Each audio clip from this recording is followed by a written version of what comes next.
Part 1. The First Meeting. The rain had just begun when Eliza stepped out of the small cafe near the old square. The sky was heavy, the kind of gray that seemed to press closer with every drop of water falling from above. She had no umbrella, only a worn notebook pressed against her chest as if it could shield her from the storm. She paused under the awning, watching the streets empty. People rushed past her, some with umbrellas, some with jackets pulled tightly around them. Eliza did not move. She had always liked the rain, the way it softened the edges of the world, the way it made the city quieter. And then, without planning it, without any sense of warning, she saw him. He was standing across the square, just beyond the fountain that glistened under the sudden downpour. A tall figure in a dark coat, his hair already wet, though he didn't seem to mind. He looked up at the sky as though the rain belonged to him, as though it wasn't a storm but something more, a secret between himself and the clouds. Eliza's breath caught. She could not explain why. He was a stranger, and yet in that one glance she felt as though she had seen him before, in dreams, in memories, or in the pages of her own notebook. The stranger noticed her too. Their eyes met across the rain-slick stones of the square. For a moment the world grew silent. The sound of footsteps, the rushing cars, even the falling rain seemed to fade away. He walked toward her slowly, with the calmness of someone who had nowhere else to be. Eliza's hands tightened around her notebook. She could feel her heart beating too quickly, as if her body already knew something her mind did not. When he finally reached her, he gave a small smile, not wide, not careless, but quiet and genuine. "You forgot an umbrella," he said softly. His voice was low, almost drowned by the rain. Eliza smiled back, though she wasn't sure why. "I like the rain." There was a pause, and in that pause something invisible connected them, a thread, thin but unbreakable, weaving itself between two strangers who had no reason to speak, and yet could not walk away. He held out his hand. "Then maybe," he said, "we can like it together." Eliza hesitated for only a second before placing her hand in his. The warmth of his palm surprised her.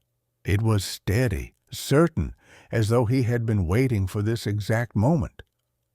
The rain kept falling, and the city blurred around them, but for Eliza, the world had already changed.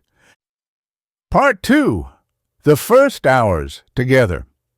The rain did not stop for the rest of the afternoon.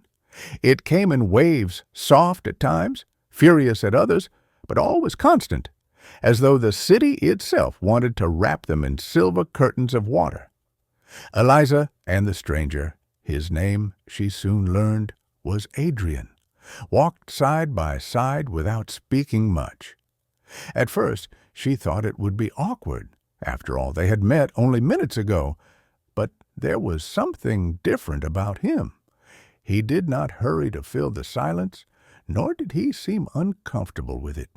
Instead, he walked calmly, his hands in the pockets of his coat, his gaze occasionally lifting toward the sky. It was as if silence was his language, and Eliza found herself understanding it. They stopped beneath an old stone archway when the rain grew heavier. The streets were empty, except for the soft glow of lanterns that had begun to flicker on. Adrian turned to her, his dark hair plastered against his forehead.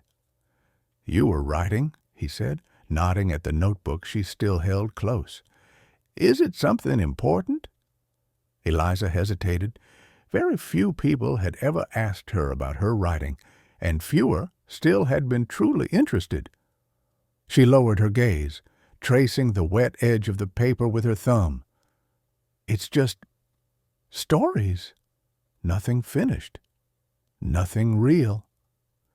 Adrian tilted his head as though studying her words not to challenge them, but to weigh their truth. "Stories are always real," he said at last, "even if they're not finished." She looked up at him, startled by the softness of his voice, by the certainty in it. Something about him made her feel seen in a way she wasn't used to, as if he hadn't just met her, but had been waiting to find her. They stayed there for a while, talking about nothing and everything. He told her he loved walking in storms because storms reminded him that the world was alive. She confessed she often felt invisible, even in crowded rooms, and that sometimes her notebook was the only place she existed. Adrian listened carefully, never interrupting, never drifting away, and when he spoke, his words seemed to sink deep into her as though they had been meant for her all along. The evening came quietly, the rain finally softening to a mist. The city glowed with reflections of golden lamps on wet cobblestones. Eliza knew she should go home. Her apartment was only a few streets away. But a strange ache filled her at the thought of leaving him.